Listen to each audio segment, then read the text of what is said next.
काय सांगणार? राज्यामध्ये आता दुष्काळाचे संकट पाहायला मिळत आहे, तीव्र झळा दुष्काळाचे सोसत आहे, शेतकरी सोसतोय, काय सांगणार अशी परिस्थिती? नाही, आता हे शेतकऱ्यांच्या पाठीलाच फोनला आहे. दुष्काळ म्हणजे काय झालं आहे आता की एक ते समीकरणच होऊन बसले. सरकारनं एकीकडून शेतकऱ्यांना मारायचं आणि निसर्गानं पण मारायचं. नेमकं शेतकऱ्याने करावं का अशी परिस्थिती शेतकऱ्यासाठी झाली. कष्ट तर रात्रंदिवस करायचे, एक तर मोबदला शेतकऱ्याला मिळतच नाही. त्याच्या कष्टाचा जर खरंच विचार जर केला ना तर डोळे पांढरे होते, मोबदलाच मिळत नाही. परंतु आता त्याच्या वाट्यालाच ते आलं आहे, कारण सरकार साथ देत नाही, निसर्ग मग साथ देत नाही.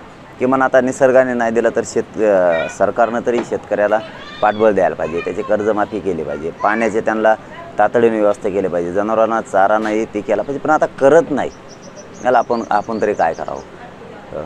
पण शेतकऱ्यांनी जागरूक होणं खूप गरजेचं. जर टिकवायचं असेल तर शेतकऱ्यांनी जागा होणं खूप गरजेचं आहे. वारंवार तेच लोक दिल्यामुळं ते चवळ खायला लागले.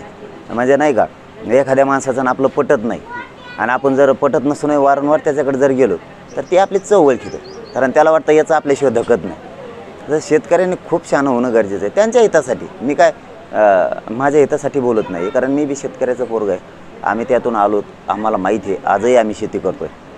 हे शेतकऱ्यांनी बदलेलं पाहिजे कुठंतरी. त्यांच्या हिताचं बाजू मांडणारे लोक त्यांनी दिले पाहिजेत, मग मात्र शेतकऱ्याला न्याय मिळेल. नसता अवघड परिस्थिती होऊन जाणार आहे पुढच्या काळात. आपण असं म्हटलेलं आहे की दुष्काळग्रस्त भागातील शेतकऱ्यांनी कर्जाची परतफेड करू नये, पैसे येतील तेव्हा भरावे. मग काय चूक बोललो? मी बुडवा पैसे थोडंच म्हणलो. पैसे बुडवा कोणाचे असं म्हणलोच नाही. नाहीच येत पैसे शेतकऱ्यांकडे तर ते भरून कुठून? आणि मग तुम्हाला भरण्याऐवजी तुमचा जीव का संपवायला लागले तुम्ही त्या भरण्यासाठी? तुम्ही जर मेलात, तुम्ही जर आत्महत्या केली, तुमचं कुटुंब एक तर वाऱ्यावर पडतं आहे. तुम्हीही गेलात, कुटुंबही गेलं. ना कोणचा पाहुणा रावळा येतो, ना कोणचं गाव येतं, ना जिल्हा येतो, ना कोणचं राज्य येतं. तुम्ही समजून घ्या, शेतकऱ्यांनी माझी बोलण्याची भूमिका समजून घ्या. मी काय कोणाचे पैसे बुडा म्हणत नाही, परंतु आल्यावर द्या ना. काय करीन ते? एखाद्यावरती केस करीन, दुसरं काय करीन? मान्य न्यायालयात जाऊ, शेतकऱ्यांनी न्यायालयात जा, आपली बाजू मांडा की आमच्याकडे पैसे नाही आहेत, आम्ही आल्यावर भरतो, आम्हाला टप्पे पाडून द्या. मान्य न्यायालय न्याय देईल 100%. तुम्ही आत्महत्या का करताय? तो पर्याय नाही आहे.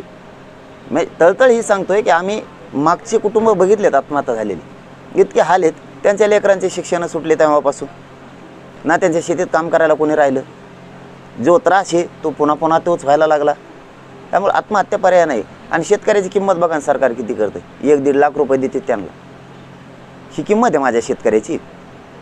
राज्यातल्या जगाचा पोशिंदा शेतकरी आणि त्यांची ही थट्टा अशी.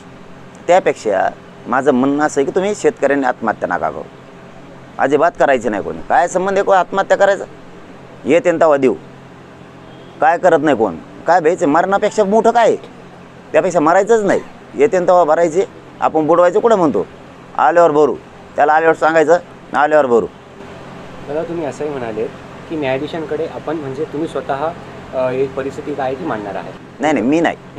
शेतकऱ्यांनी समजा आता त्यांच्यावर केस केली त्या पैशावाल्यानं, मान्य न्यायालयात जायचं. मान्य न्यायालय न्याय देईल. पैसाच नाही म्हणल्याच्या नंतर जीव तर वाचायला पाहिजे. न्याय मंदिराशिवाय, न्यायालयाशिवाय न्याय मिळू शकत नाही. मान्य न्यायालय जीव द्या म्हणणारच नाही आहे. टप्पे पाडून देतील पैशाचे, त्याप्रमाणे ते भरतील. मरायचं का? येतील तेव्हा देऊ ना, कोणी देऊ. आणि तेव्हा काय करीन? आल्यावर तेव्हा शेतकऱ्यांनी द्यायचे. मरायची काही गरज नाही, कोणी आत्महत्या करायची अजिबात गरज नाही. काय संबंध नाही आत्महत्या करायचा. काय करीन ते? नाही द्यायचे. जीवापेक्षा मोठं काय? अजिबात कुठल्याच शेतकऱ्यांना राज्यातल्या आत्महत्या नाही करायची. येतील तेव्हा देता येतील त्यांना. जीवापेक्षा मोठं काही नाही आहे. आणि कोण काय करत नाही कोणी. तुम्ही उगा खचून जाऊ नका. गोरगरीब शेतकऱ्यांनी केस झाली तरी भ्यायचं नाही, आणि तो दारात आला तरी भ्यायचं नाही. खचून का जात आहे तुम्ही? हे गरीब माणसं काय हळवे असतात, हे भीती आहेत, घाबरतात. काय संबंध नाही भ्यायचा. आल्यावर देऊ. आपण कुठं बुडवायला लागलो? आल्यावर देतात. हे का नाही आत्महत्या करायचं? काय कोण करत नाही आपलं. आणि काय करेन तेव्हा बघून घेऊ काय करेन.